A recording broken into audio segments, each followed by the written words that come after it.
You guys have traveled the world internationally, right? Like you've seen the food scene, the culinary scene across the world, especially across North America. How does TO rank? I think in the past 3 to 5 years, Toronto's overtaken other cities, and I'll put us in the top three. Give me your top three then. Well, we got another Brandon in the house today. Brandon Farmer, Matty Tsoumaris, thank you both for joining me today. Thanks for having us. Appreciate it. Co-founders of Honeycomb Hospitality Group. Talk to me. You guys own some of the biggest restaurants in the city.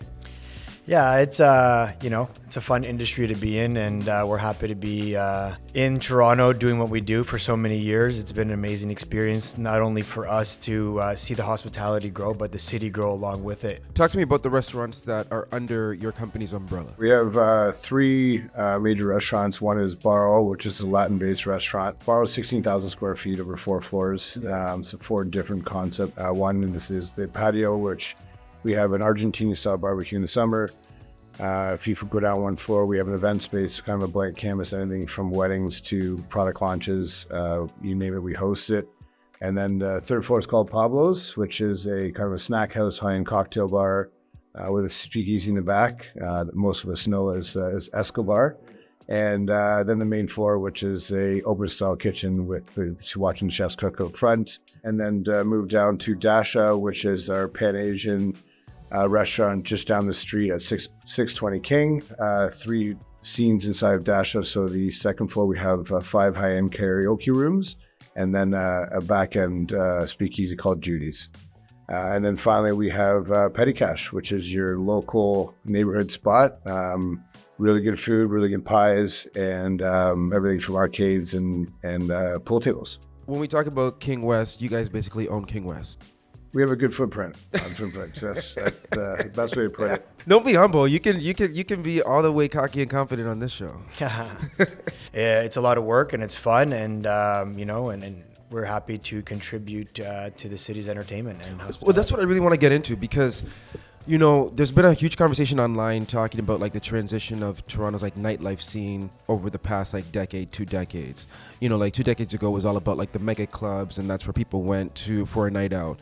Now, like in the 2020s, like people go out to like restaurants, which turn into like nighttime venues, right? And that's like kind of the scene now. What do you think about that transition over the time? I think, in all types of hospitality, trends change. And we saw the emerge of the supper clubs happen, and people go eat dinner, and then they have a good time, and they stay after for drinks.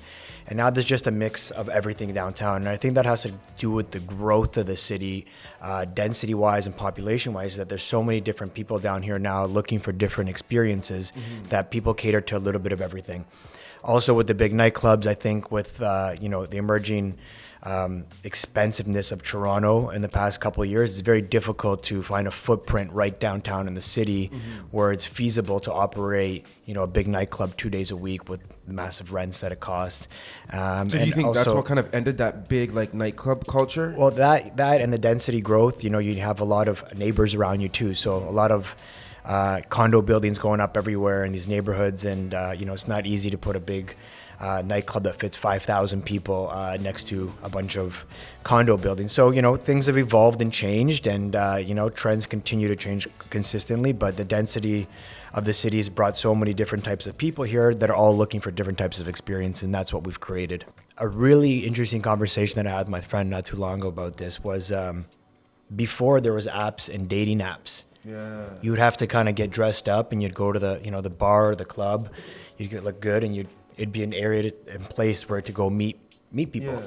And I think the accessibility now of meeting people, obviously through Instagram, dating apps, and other areas, has kind of eliminated people wanting to go out and look and meet people in nightclubs and other places. So it's changed it up. A little more intimate. Yeah. So before, that's times changed and evolved. I never thought about it like that. But 20 years ago, when you didn't have all these dating apps and social media, you had to in a club. You had to work for it. Yeah. You had to go out and work.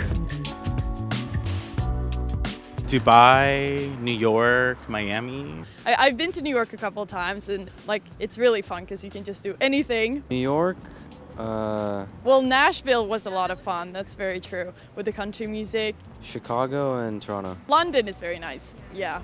So, I mean, like, you guys have traveled the world internationally, right? Like, you've seen the food scene, the culinary scene across the world, especially across North America. How does TO rank? Toronto in the summertime is a vibe. Like it is rocking. I mean, you go out, people are out. It's vibrant. Like we have people that come and visit us all around the world, and they all say the same thing. Toronto's in their top 5, 100%. I think in the past 3 to 5 years, Toronto's overtaken other cities, and I'll put us in the top 3. Give me your top 3 then. I would say New York for culinary. Yeah. Then you have Toronto number 2. Then you can go down to, places in Miami are cool, but they're not really actually places from Miami. A lot of companies that went down to Miami are from New York, from Chicago, from Toronto that have opened up restaurants. Same brands, same companies, or a spin-off of it. But do you think the world sees us as top 3? I think so. If you look at, some of the restaurants have come. Hold on a second. This is my take on it. Give me a take. My take is, if we're not top 3, then why are these New York brands and Miami brands and international brands coming to Toronto? If you don't think about like the Nobus and stuff like that. Yeah, why is Nobu coming to Toronto if they doesn't know it's a market where we have great food and great culinary and great people? Right. Why does pizza places come here? Why does this place come here? If they don't recognize us as a place with opportunity, that we have something really special going on here, why aren't they coming up here and putting their footprint in a city here to be known like with their brands, right? You guys have like the inside knowledge in terms of like how the construct of like the nightlife scene kind of operates, right? And a lot of people kind of feel like King Street feels a little small. It's like, am I lying? Does anybody else not feel like I'm not? No, listen. It is the best. You know what I'm saying? The best of the best is within a couple blocks. That's it. 100%. But we're such a big city. Don't you think like we deserve a street that's a little bit longer? That's I think am I the only one who thinks like that? No, but because listen, Marsden King Street is the only street in Toronto. I mean, there's some beautiful parts of Toronto that are awesome. Like, so what are your favorite parts? I think that's what makes Toronto. Let's go. You go down to Ossington, go down those areas. Like those are Dundas, Ossington, Queen West, Yorkville, the financial district. That's what makes Toronto for me. It's just, I've been to a lot of other B and C level markets in the States and whatnot, and they have one street. Right. I agree with you. It's one big massive street. You go to Nashville, it's just this massive street with all this stuff happening. It's sensory overload, and it's great. But what makes Toronto, and the culture of it is that we have different defined neighborhoods. That each neighborhood gives a different experience for a different type of clientele, and each place has amazing restaurants and amazing nightlife, amazing cocktail bars. And King was just one piece of that, one piece of that puzzle. And I'm glad that we're talking about this because there was a new report that came out that kind of talked about that a lot of restaurant owners are a little bit nervous about where the economy is going because of the affordability crisis that people are experiencing, especially here in Toronto. And people are like, can't afford to go out. I mean, obviously you guys own, some amazing restaurants. Are you guys worried? The good thing about hospitality is that we've seen this during COVID was that they're very resilient. You know what I mean? And we've seen dips in the economy many years, and we've been through it. And, hospitality entrepreneurs and business owners in hospitality, they get very creative. And this is where, marketing teams get their spaghetti heads on and start thinking of different ideas and different ways to attract customers to come out. Yeah. And right now, even with us, we're looking at different experiences to put on. Maybe a winemaker event where we do a 5-course tasting with 5-course wine pairing, or a Wagyu omakase where you get to come try, a certain price gets you 5 different types of Wagyu. So stuff that we can put out there for our clients that's a little bit different than your average, hey, let's just go for dinner, the same type of routine. It's just like you plan a night around it, you plan the experience around it, and it gets people excited because they're looking to spend their money, but they're going to go to places where they can spend their money for an elevated experience or something different that they can't just get on a regular week-to-week basis because they're being a little bit more cautious. So and they want to come to places where people feel welcome. I know like we talked about King Street, and there are some people who feel like King Street isn't welcome to them. But I want you guys to clear up, like, your establishments are welcome to everybody. What does that mean? Yeah. Well, let's spin it back to you. What does that unpack that for us? I've been to your guys' establishments. You guys have treated me well. I know a lot of people who've come there, they've treated well. But I'm talking about there's been other establishments that have gone viral that are not under your portfolio that a certain demographics didn't feel like they were treated properly based off of the color of their skin, and that's been a well-known, like, documented fact on King Street. I'm not going to speak for any other owners. We don't tolerate any of that in our company. But also, my answer to that I'm is glad that you said come that check out. us Yeah. out. Exactly. We have such a diverse group of people that work for us. So it comes down even to like how you build your teams. And we've been to our establishments. You've seen our team is a wide range of people from all over the world. Exactly. And our core values. And the big thing too Our core is values that we implement and how we hire is very important in our company and part of the company culture. And I do agree. There's definitely some bad apples around in the city.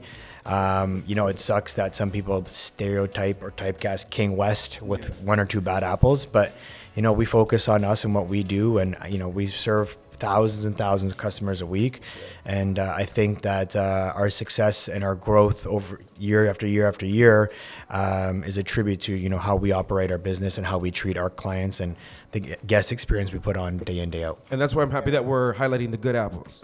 You know what I'm saying? Because like that deserves to be highlighted.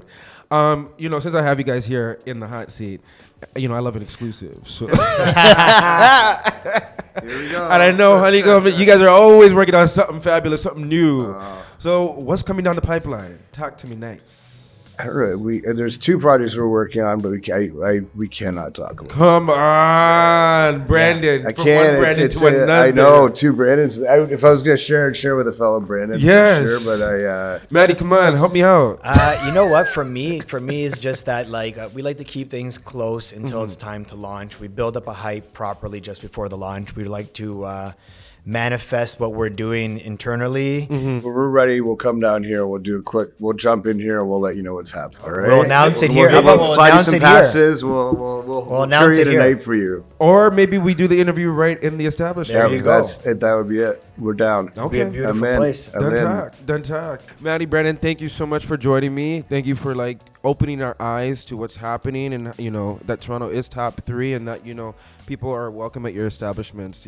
So thank you so much. course, you always. guys are dope, and continued success. All I the way. appreciate you having us, man. Thanks, Yeah. friend. Appreciate Can't it, wait to brother. see you down in one of our places. Yeah, I'll be back again. All right.